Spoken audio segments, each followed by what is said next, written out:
Hey, welcome to part 1 of the Pokemon Black commentary. We call it Pokemon. are the TheSequenceBreakers. What? You call it Pokemon. Yeah, Pokemon. I'm Sid. I'm Kodo. And this is Pokemon Black, but there's also a white version. Just the version in particular that you're playing. If you're familiar with Pokemon, there are some differences, right, but not enough to make it so... I never bothered to watch the opening sequence. This is pretty cool. I don't know, I thought it was cool. I just never bothered to watch this, even though I played it. Well, played some of it. I just never bothered. This blew my mind when I first saw it. I was like, this is pretty different for a Pokemon game. Pokemon, yeah.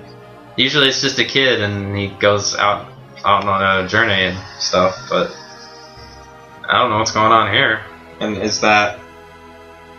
Oh, I don't want to say... That guy... I don't want to say who he is because that might be a spoiler. Okay, well, yeah. But, okay. Yeah, this was recorded on an emulator, I just want to mention, but I have the game, so... Yeah, it's legal. It's completely legal.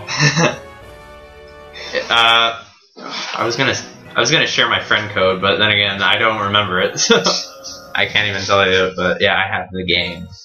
I have white version though, but it's the same fucking game, so don't say it's don't say it's illegal just because he doesn't have the same exact. It's the same thing, right? It's just slightly different Pokemon, slightly different legendary that you catch. By the way, yeah, you noticed? I mean, you mentioned before. It wasn't during a part, but you mentioned at some point that. In black version, you can only catch the white legendary, and in the white version, you can only capture the black. Okay, legendary. In black and white one, here's how it works. Oh, wait. Yeah. Can you find the other one somewhere in some location? No. Capture? No, you have to. Are you talking about black and white 2 or black and white 1? No, just black and white 1. No, you can't find the other one. You can't find it? Which is weird, because in Heart Gold and Soul Silver, they made it so you can get both of them. Right, but you just have to find it. Yeah. But not in this game.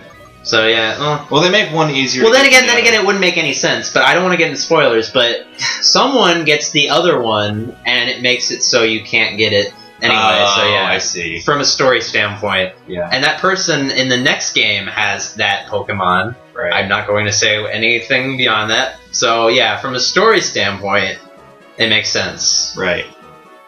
Okay. Well, anyways, what were we talking about before that? Professor Juniper. Oh, well, you know what? Okay, like for example, in Pokemon like Sapphire and Ruby, yeah, you can get both of the Pokemon. You can? Yeah, you can find them, or maybe it's just an Emerald. I don't know. It's probably just an Emerald. Maybe. They usually do that in the third That's like version. a huge incentive to buy just Emerald and not get the other two, so you can just get everything. Emerald didn't come out until 2 years later, though. Really? So, yeah. Oh, that's why. The third version usually comes out a year or two after the initial ones. See, I always get the third version. I got. Yeah. Oh wait, did Yellow come out after Red and Blue? Yeah, it came out after them. Okay. See, I had Yellow, I had Crystal, and I had Emerald. So I had the third version of everything. Can we get back to the game though? Because I want to keep talking about this, all right, but I don't know. Ahead, it just feels like. Go ahead. Well, anyway, we're about to get our first Pokemon, and these are our friends, Charon and Bianca. And we don't get it in the lab like all the other games. We get it in a box. Professor Juniper came by and delivered it to us. Right. Yep. Off screen somewhere. I don't know if it was a birthday present or whatever, but I don't know why she wrapped it like that. Yep. Maybe. So let's find out what these guys are. Well, actually, you can already see them because there are those things on the side that I put there. Right. But yeah, these are our starter Pokemon. I chose Oshawott. I chose in my playthrough. I for some reason I like who's the green one again? Snivy. Snivy. Is it Snivy or Snivy? Because it's Snivy. Snivy makes more sense because of Ivy. Yeah, Ivy. I always call it Snivy. Yeah. Because that's just how you pronounce things. In Japan, it's called Smugleaf. Really? Yeah. I don't know, that's weird. Kind of like how but the fire one is called like Pokaboo. Yeah. I chose for my real thing. I chose Tepig. Okay. But I don't know. I decided to do things Tepig's differently. not in this. Yeah. What? Tepig's not in this. Well, she's gonna have Tepig. Yeah, the way the rivals work in this game is that Bianca will have whatever's weak against you, and Sharon will have whatever's strong against you. There's no Tepig in this game. You're thinking of the wrong generation. Tepig? Tepig is that pig. Oh, really? Yes. Oh, I'm thinking. What are you talking about? Okay, Now you're I'm thinking of confusing the me. wrong generation. Jeez. Okay, I'm thinking of the grass one from the last generation. That was oh man, what was his name? Trico. No wait, not third generation. The grass one was it's that thing with the Turtwig. Yeah, I'm thinking of Turtwig. Yeah. Okay. For some reason, I thought Turtwig was called Tepig. Yeah. Okay. It wasn't really a pig though, so it was a turtle. Yeah. I just barely beat her, but at this point, there's no type advantages really. You're just stuck with tackle or scratch. Yeah. And you also and of course they always use the status move. Yeah. Which gives you a huge advantage because you're always using just the attack move. Yeah. So you shouldn't lose. I don't know what happens if you lose in this game, but if you lost in red and blue, you could just keep moving. Right. I honestly think they should make status moves a bit more effective. Well, they have some really good ones. Like, I know the early ones aren't that great, but there's like I know, for example, double team, or is it double team, minimize? Those are the ones that you gotta really look out for because like it raises it raises your evasiveness. It makes the chance that you're able to hit your enemy a lot less. Yeah, and it gets frustrating. Right. For me, I'm just like, and it never works on against the game because they always beat you before you can get like high enough evasiveness to really make a difference. Yeah. I mean, it can work well in like competitive when you're against a real person. Right. So yeah, there's Snivy. Right. And I can understand why you'd pick it. Yeah. I don't know, personality-wise. Oh, personality-wise? What does that mean? It's like, it's green, it's kind of thin, it's kind of like, I don't know. Wait a second, I'm not green. Well, you wore a green. I did wear a green jacket. You have a green soda can right there. Oh. There's green stuff on your headphone. There's green paint on your headphones. I don't know. There's a green screen in my room. You have an Xbox. I don't know. It just seems like there's a green affinity with you. Did you pick Bulbasaur as your first starter? No. No. Charmander. Okay, yeah, I just picked Charmander. Oh, okay. But I picked Trico. I picked Charmander for my first generation. Actually, let's go through all of our starters. I got Charmander, and then let's take turns per generation. Yeah, okay. So we both got Charmander first generation. Second generation What'd you get? Cyndaquil. Chikorita. I only got Chikorita because a friend of mine had Chikorita, and he said it was a great Pokemon. And okay. But he was only thinking about like don't think about your first playthrough. Think about what starter you truly like the best. Oh, okay. Well, like what starter is your starter? Totodile. Totodile. Yeah. I chose Cyndaquil. And then third generation. What was third generation? There was Mudkip, of course. Mudkip. Trico and that Torchic. Yeah. Yeah. Okay. I think I did Torchic. I did Trico. Yeah. I think this generation was actually the first one that I actually chose a grass type. Really? Yeah. Do you always pick fire type? Usually, because the fire types are just cooler to me. Okay. I don't. Yeah, you probably didn't do fourth generation, so I'll just skip you. Oh, wait, which one's the fourth generation? It's Diamond and Pearl. You know, Diamond and Pearl. I don't think I did. Oh wait, yes I did. Oh, okay. I emulated it. Oh, okay. What'd you get? What are they again? Oh, okay. There's Turtwig. There's Turtwig. There's come on, Chimchar, and then there's it's a penguin. Oh, Piplup. Yeah, Piplup. I think the first time I tried, I did Piplup just because I didn't want to choose another fire type. But my real type for that game, I would have to say, was Chimchar. Yeah, they've had like 3 generations in a row. They've had a fire fighting as your starter. Right. 3 generations. They did change that up. Yeah. It'd be cool if you get like a fire psychic type as your starter. Oh god, that would be so overpowered. Unless they. They purposely underpowered it. To me it would have been always cool if they had your Pokemon.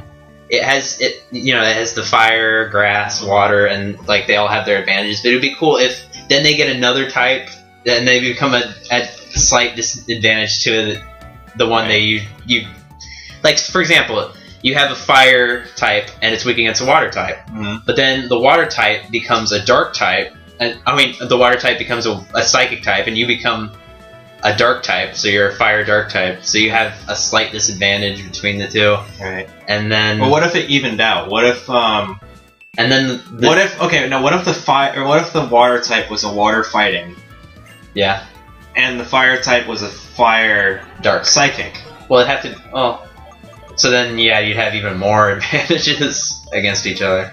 Yeah. I mean, it kind of even out, sort of. What do I? Like, no matter. At first I thought I named my Oshawott Waddles. No, Waddly. You should do it. I actually named my. Actually, I totally forgot about this playthrough, but I named my Oshawott in Black 2 Wally. So this one's Watley, and the other one's Wally. I don't do nicknames. I used to not do nicknames because Ash didn't do nicknames, and I was like, if Ash doesn't do nicknames, why should I?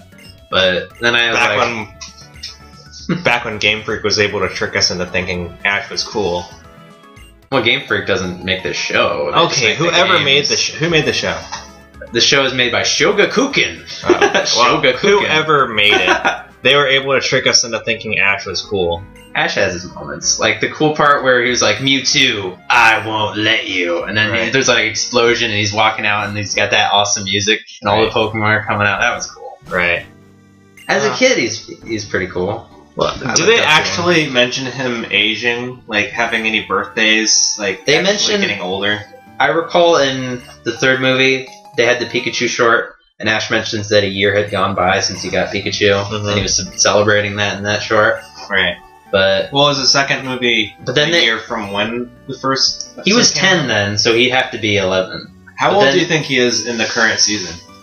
At the beginning of Black and White, they say a 10-year-old named Ash. So yeah, they just rebooted his age basically. Really? Yeah. Okay. Well, how many years is? But it's like that in a lot of cartoons. Like you have The Simpsons, and they mention. Like, wait, in Black and White, you're a different character though. Maybe this is all happening at the same time, just with regions. Yeah, well, this actually... Because the only time you're ever Ash is in blue and red and yellow. You're not playing Ash, you're playing as Red. Well, yeah.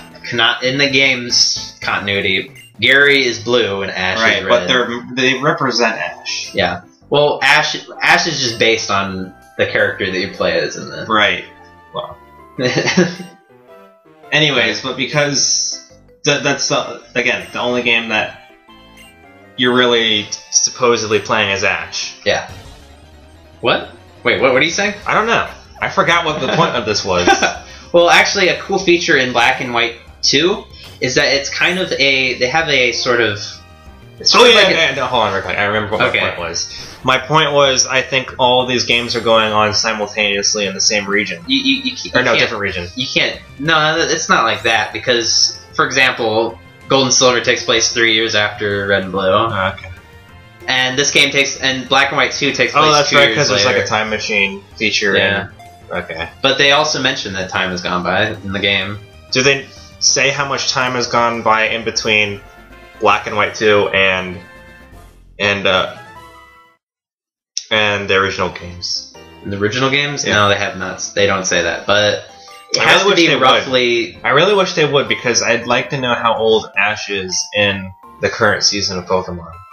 Well, the show doesn't go by the time of the games. It's just, well... So I would like to know. I would like someone to mention how old Ash is. Assuming... Well, they've made probably like 1,000 episodes or something. Right. So if every episode is a day in his life, he wouldn't be that old. Right. If you go by that logic. I like to think that... Well, no, because some episodes actually happen over time. Like, they'll go to the Pokemon Center, they'll sleep for the night. So, yeah. I don't know. But in those cases... I guess someone would really have to go back and watch all the episodes. You'd have to... And keep track of... And only pay attention to the time. Let's do that. No. I think I'm under the assumption that each season is a year. Okay. Well, How old? That would make him 14? Yeah, he would. Well, he'd be 15. 15? Yeah. Maybe he's just short. Maybe. There you go. Short and answer. Short and oblivious to all of the opposite sex, pretty much. Yeah. Well. He just wants to catch Pokemon. He doesn't want any of that teenage drama. Well, I was afraid of revealing my true feelings about girls as a 10-year-old. Wow. It's just That's just a 10-year-old thing. It's kind of embarrassing. Besides, who needs a girlfriend when you're 10 years old? Well, that always now that's actually kind of common. It's weird how common it is now. But that's just like you're just friend and you right. You can't really unless you're at 10 years old. Yeah, you shouldn't be at least. Yeah. And playing Pokemon. Okay, but you're gonna nickname it. You're gonna nickname Patrat. Right. I don't use it, but for some reason I go about nicknaming it. But okay, what I was Patty, is it an actual girl? Yeah. Okay, that'd be really awkward if you caught a boy Patrat and call it Patty. Patty. I'd probably call it Patrick. But whatever. The thing I was going about was in Black and White 2, they have a cool feature where it's kind of like in Mass Effect where you could transfer your save file over. Right. But instead of bringing over your Pokemon and stuff and playing as the character you played as before, they had this thing where, story-wise, people will remember the character you played as in the first game. Right. So they'll call him by name, they'll remember the stuff you did, and they'll remember what starter you get, and stuff like that. It's pretty cool. Well, wait, what happens to your starter if you're in Black and White 2? Well, you don't get... Do you get a new starter in Black and White 2? Yeah, you play as a different character. Okay. Is it the same generation of Pokemon? It starter, takes or is it a new generation? Yes, it's the same generation as okay, Black so and White. you get the same 3 starter choices, right? Yeah. It's the same region and everything, but it takes place several years several years after. But then what happened to all your other Pokemon? Come on. I mean, it's like all of a sudden you don't have any of your Pokemon. You just give them away. You play as a different character, so. Oh, it's a different character. Yeah, I just told you. Oh. See, and to me, a missed opportunity is that you'd never get to meet the character you played as in the first game because it would kind of like how I meet Silver. Or not Silver. Red. If you meet Red but in Mount to me, Silver. it would have been the coolest thing ever if you met your character from the first game, and he or she actually has the Pokemon that you used when you transferred over your dad. That would have been so cool, and fight your own Pokemon. Yeah. Yeah, that would have been. And I was disappointed. I was hoping for that, but I guess it's okay that they remember you and stuff. Right. Yeah. And you get to see flashbacks and stuff. I won. Yeah. They had a competition right now to see who gets. I thought no matter. I mean, even if you win, you don't get anything. Yeah, it's true. But I just bragging rights. Yeah. Well, it's not hard anyway, but I think it's weird how they have 4-way. Face chatting or whatever. Yeah. Oh, they actually made it in the second game where you can actually use it to call the characters and see what's up with them. It's not like Gold and Silver though, where they bother you and stuff. You can call them and ask. I remember that was so annoying. Yeah, like they would just call you and they would say random stuff like, "Oh, hey, I tried to catch this, but it got away. I just thought I'd let you know." Yeah. Just or if someone called you by accident. Oh god. Oh man. That was so annoying. Like, also, I remember in, I forget what, maybe it was Emerald, I would call the gym leaders to try to see if they were ready for a rematch. Yeah. And they would act like I'm a bother. Like, God, stop calling me. I'll call you when I'm ready for a rematch. And then... Yeah. Sometimes they would call you if they're ready for a rematch. Sometimes you have to discover that they're ready. Something I found stupid, though, about Heart Gold and Soul Silver is that in order to be able to do rematches, it has to be you have to find the gym leader at a certain time of day and in a certain place. Right. And why can't I just go into the gym and just ask for their phone number? Why do I have to meet them at this certain time? Right. It's a pain in the ass to get all the gym leaders, and I never did. But I think it takes too long for them to be ready for a rematch too. Like I think. Yeah. Is it based on the clock? I think you can just call them again and again. Is it based on your in-game clock, or...? No, you can actually just keep rematching them again and again. Really? Because I thought, like, I would at least if I recall correctly. I would call them and they would say, no, I'm not ready for a rematch. And so I'd have to go do some other stuff while I wait for them to be. Oh, wait. Part's over. Okay, cool. Over, but yeah. Huh? Yeah, we'll continue this conversation in the next part. If you like this episode, be sure to like, leave a comment. Or if you like the Sequence Breakers in general, you can always subscribe. Once again, this has been Kodo And Sid. We're signing off. Bye. Bye.